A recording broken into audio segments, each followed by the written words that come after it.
المشاهدون الأكارم، طبتم وطابت أوقاتكم بكل خير. نشرة الأخبار نقدمها لكم من الفضائية الإريترية، نستهلها بالعناوين.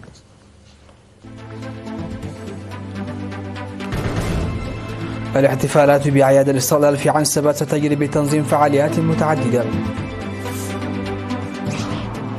الجمعية الوطنية لخبراء التخدير تعقد اجتماعها السنوي الأول. اختتام فعاليات أسبوع الطلاب في إقليم عنسبة.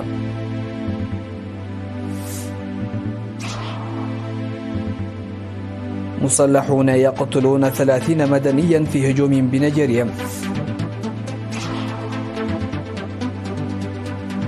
أوكرانيا والمجر تتبادلان طرد دبلوماسيين بعد اتهامات تجسس. وفرنسا وبولندا توقعان معاهدة لتعزيز التعاون الدفاعي. أهلا بكم إلى تفاصيل النشرة. أعلنت لجنة تنسيق الاحتفالات في إقليم عنسبة بأن الاحتفال بأعياد الاستقلال 34 ستجري في الإقليم في إدارات الضواحي والقرى بمختلف الفعاليات تحت شعار خطنا درعنا المناع. وأوضح رئيس اللجنة السيد سراج الحاج اكتمال الاستعدادات التحضيرية ابتداء من 13 من مارس للاحتفال الذي سيجري في كرن على مستوى الإقليم. وأضاف أن برنامج الاحتفالات تتضمن منافسات في الأنشطة الرياضية التراثية والحديثة وأسبوع المدارس الذي انطلق في 6 من أبريل، وكذلك برامج أخرى. وأضاف أن البرامج التي ستستمر من 19 حتى 23 من مايو ستتضمن سيمينارات وعرض أفلام وثائقية ووطنية تسهم في توعية للطلاب والشباب، وكذلك عروضا فنية في الشوارع وحفلات شعبية وكرنفال وغيرها من الفعاليات. وذكر بأن موارد القوميات المتعددة في إقليم عنسبة تعطي الاحتفالات رونقا إضافيا. وأثنى السيد سراج على الدور الكبير الذي يلعبه الشعب على دعمه الشامل واستعداداته للاحتفال بالعيد الوطني هذا. وستقام احتفالات الذكرى 34 للاستقلال في 23 من مايو في حاضرة الأقليم مدينة كرن على مستوى إقليم عنسبة.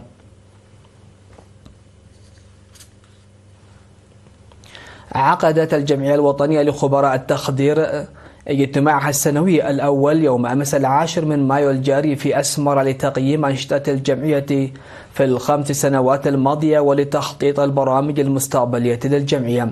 وأوضح رئيس الجمعية السيد ميكائيل حيلة في كلمته الافتتاحية أن الهدف الأساسي للجمعية التي تأسست في عام 2019 هو العمل لتقديم خدمات طبية أفضل مهنيا عبر تنظيم دورات مهنية وخلق منصة تبادل الخبرات والتشاور المهني للأعضاء والطواقم الطبية التي تتعلق بالتخدير الطبي.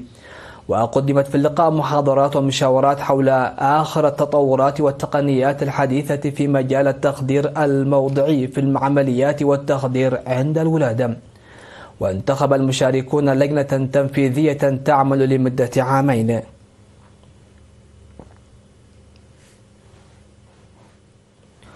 اختتمت يوم أمس 10 من مايو في استاد مدينة كرن فعاليات أسبوع الطلاب بإقليم عنسبة الذي افتتح في 5 من مايو بتنظيم فرع وزارة التعليم في الإقليم.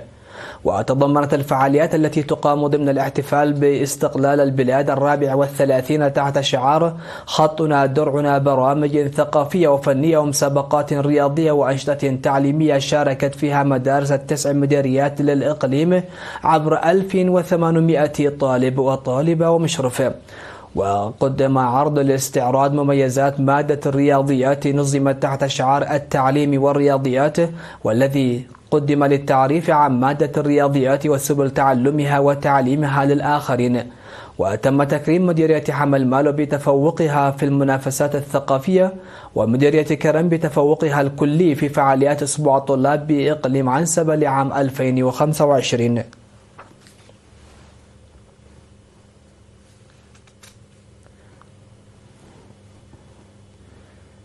نظمت إدارة إقليم شمال البحر الأحمر دورة تدريبية للإداريين الجدد والقدامى ومحصلي الضرائب ومسؤولي وحدات إدارة المديريات في 15 إدارة ضاحية من 4 حتى 6 من مايو. وشمل التدريب الذي أقيم في بلدة فورو المفاهيم العامة للإدارة والإدارة المالية وإدارة الأصول، وكذلك إدارة السجلات والوثائق وأخلاقيات مكان العمل وحل النزاعات والتواصل والتخطيط الفعال في مكان العمل.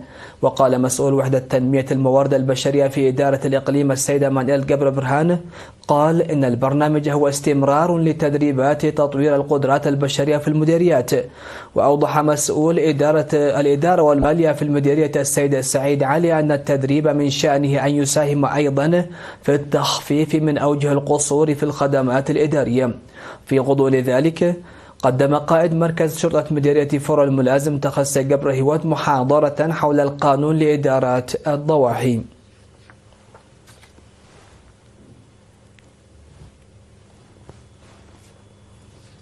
دعا أولياء الأمور في مديرية الدغية الجهات المعنية لتشجيع المدارس المتفوقة ضمن جهود رفع الكفاءة التعليمية، وذلك عبر تكريم تلك المدارس.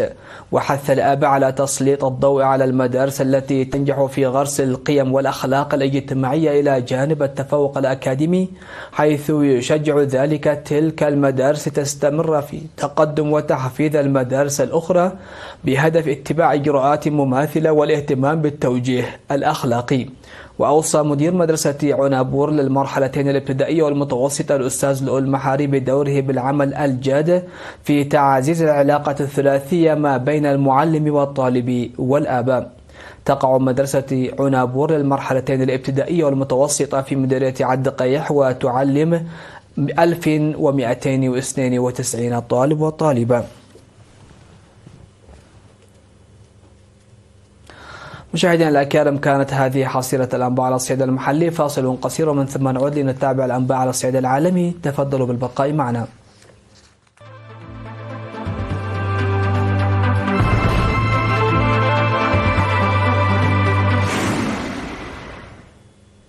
أهلا بكم على الصعيد العالمي. أعلنت منظمات حقوقية أن مسلحين قتلوا بالرصاص ما لا يقل عن 30 مسافرا في هجوم بولاية إيمو جنوب شرق نيجيريا، مما أثار مخاوف جديدة بشأن العنف في منطقة تعاني من انعدام الأمن وفق رويترز.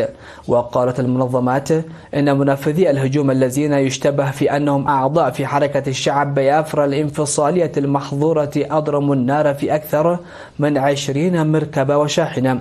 وقالت الشرطة في بيان أن المسلحين أغلقوا الطريق السريع، وكذلك أطلقوا النار بشكل متقطع قبل إشعال النار في المركبات، مضيفة أنها تجري حاليا عملية بحث وتطويق واسعة، إذ تعمل قوات الأمن على تمشيط الغابات القريبة والمناطق المحيطة التي يعتقد أن المشتبه بهم يختبئون فيها. وطلبت المنظمات الحقوقية من السلطات النيجيرية التحقيق في الهجوم وتقديم الجناة للعدالة.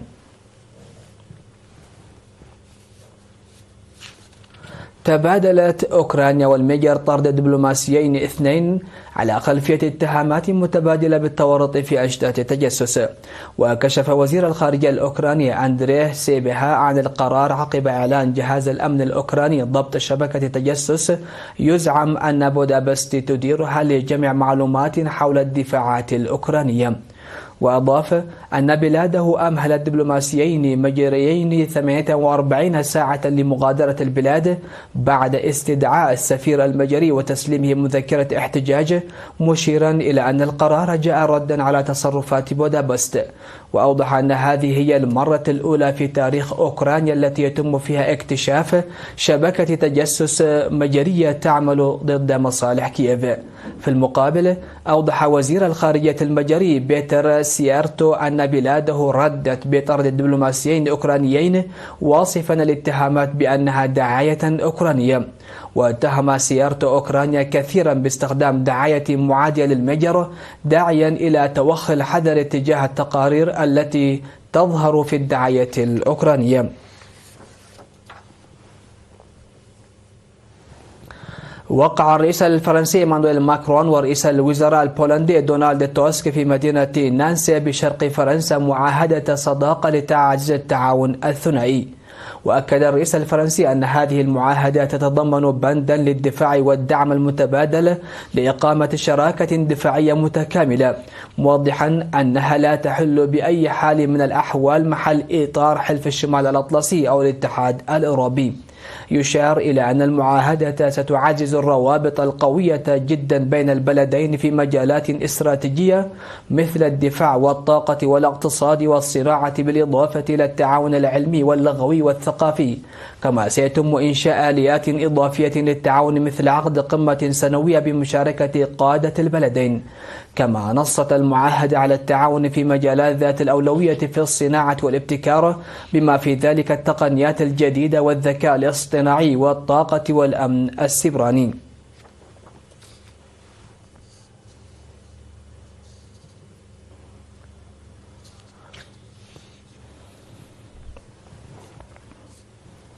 وفي الخبر الأخير، وسعت الحكومة البريطانية قائمة الكيان الخاضعة للعقوبات بإضافة ما يصل إلى 100 ناقلة نفط جديدة في أكبر حزمة عقوبات تستهدف أسطول الظل الروسي حتى الآن وفق رويترز.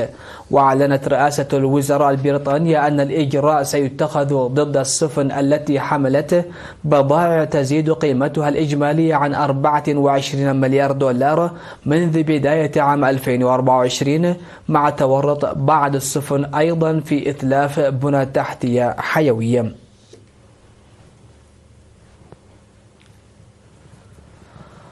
ختاما لنشرة هذا المساء مشاهدينا الأكارم، إليكم أبرز العناوين. الاحتفالات بأعياد الاستقلال في عنسبة ستجري بتنظيم فعاليات متعددة. الجمعية الوطنية لخبراء التخدير تعقد اجتماعها السنوي الأول. اختتام فعاليات أسبوع الطلاب في إقليم عنسبة.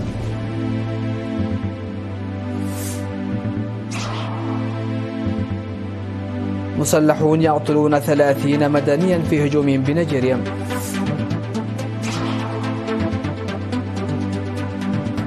أوكرانيا والمجر تتبادلان طرد دبلوماسيين بعد اتهامات تجسس. فرنسا وبولندا توقعان معاهدة لتعزيز التعاون الدفاعي.